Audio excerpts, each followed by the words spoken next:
सर्व गुणवंत भक्त यांना माझा जय जय गुणवंत।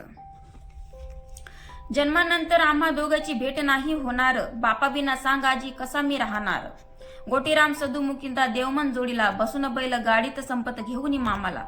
धाव घेऊन गाव गाठले लाखनवाडी आले, भगवान वानखडेच्या अंगणी बैल बघा रुखले। जणू काही माहीत होते त्या मुक्या प्राण्याला, गुणवंताची आई राहते सुलाई या घरला।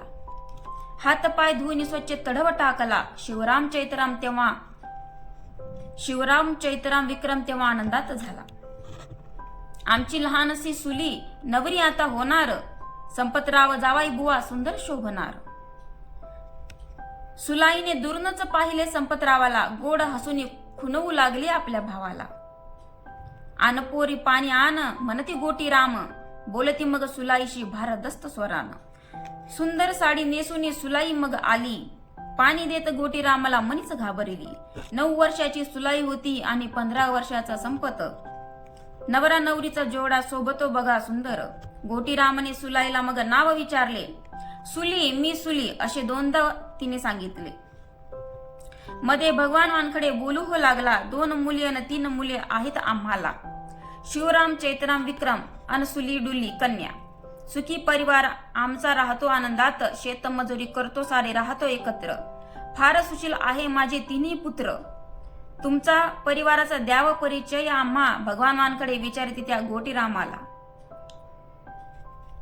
मला हो 4 पुत्र आहेत आणि दोघे आम्ही, सोमठाण्यामध्ये राहतो सुखी समाधानी।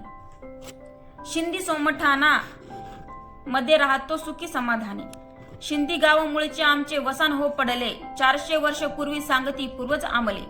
गुरे ढोरे घरचे चारतो पहा संपत, थोडी शेतीबाडी काम आम्ही सांभाळतो। गरिबी जरी पण लक्ष्मी नांदते आमच्या घराला, काहीच दुःख कष्ट न देईल तुमच्या सुलीला।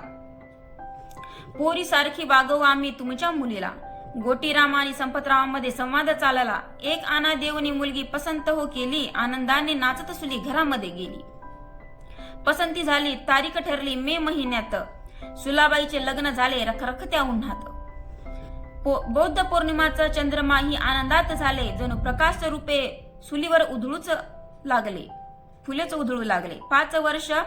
5 दिवस नवरी घरी राहतो नवरदेव, मारुतीच्या मंदिरावर असे तो ताढाव। जय जय गुणवंत।